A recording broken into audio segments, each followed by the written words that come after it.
मुझे बड़ा गर्व है कि आज मैं भारतीय सेनाओं के सर्वोच्च पद पर कार्यभार संभालने जा रहा हूँ।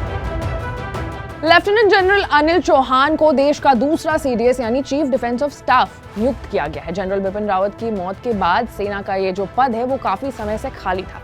आज के इस वीडियो में हम जानेंगे कि क्या है सीडीएस के पावर, सैलरी और क्या काम उन्हें करना होता है। Hello and welcome to Uncut, मैं हूं आपके साथ आशी सिंह।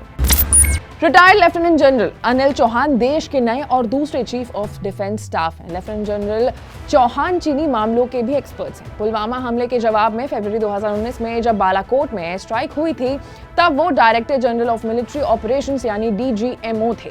लेफ्टिनेंट जनरल चौहान पिछले साल 3 स्टार रैंक से रिटायर हुए थे। सीडीएस का पद संभालते ही वो 4 स्टार ऑफिसर बन गए हैं। वो देश के पहले ऐसे अफसर हैं जो 3 स्टार पर रिटायर हुए थे और 4 स्टार पर वापस आ रहे हैं। पूर्वी कमांड से रिटायर होने वाले lieutenant general Chauhan national security council में सैन्य सलाहकार के तौर पर भी काम कर रहे थे। इस काउंसिल को एनएसए अजित डोभाल हेड करते हैं। लेफ्टिनेंट जनरल चौहान 4 दशकों से सेना से जुड़े हैं। एक चीज जिसमें लोगों को बहुत ही ज्यादा इंटरेस्ट होता है वो है सैलरी।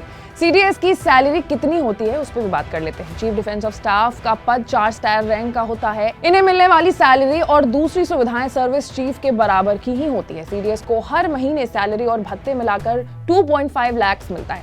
तीनों सेनाओं के प्रमुख या तो 62 साल की उम्र या तो 3 साल की सर्विस के बाद रिटायर हो जाते हैं। इनके कार्यकाल की कोई सीमा नहीं होती, यानी सीडीएस कितने भी समय तक पद पर बने रह सकते हैं। अब पद जितना बड़ा होता है उतनी बड़ी जिम्मेदारी भी होती है और सीडीएस का पद तो सबसे बड़ा है। तो क्या पावर और क्या जिम्मेदारी होती है सीडीएस की, वो भी जानते हैं। CDS chief of staff committee यानी सीओएसी के परमानेंट चेयरमैन होते हैं। तीनों सेना के प्रमुख इस कमेटी में होते हैं। सीडीएस पद आने से पहले तीनों सेनाओं के प्रमुख में जो सबसे वरिष्ठ होता था वही इस कमेटी का चेयरमैन भी होता था, लेकिन अब सीडीएस ही इसके चेयरमैन होते हैं। और तीसरा डिपार्टमेंट ऑफ मिलिट्री एयरफोर्स यानी डीएमए के सचिव भी होते हैं। डीएमए रक्षा मंत्रालय के अंतर्गत आने वाला विभाग है। चीफ ऑफ डिफेंस स्टाफ तीनों सैन्य सेनाओं के लिए एडमिनिस्ट्रेटिव काम की देखरेख भी करते हैं। साथ ही साथ देश की सभी सुरक्षा एजेंसियों, संगठनों तथा साइबर कार्यों की कमान भी चीफ ऑफ डिफेंस स्टाफ के हाथों में ही होती है। अब जानते हैं कि सीडीएस का काम क्या होता है। तो सीडीएस का काम सेना, वायुसेना और नौसेना के कामकाज में बेहतर तालमेल बैठाना और देश की सैन्य ताकतों को और मजबूत करना होता है। वो 3 सेनाओं के मामलों में रक्षा मंत्री प्रमुख सैन्य सलाहकार के रूप में भी काम करेंगे, लेकिन तीनों सेनाओं के प्रमुख भी रक्षा मंत्री को अपनी अपनी सेना से जुड़े मामलों में सलाह देना जारी रखेंगे।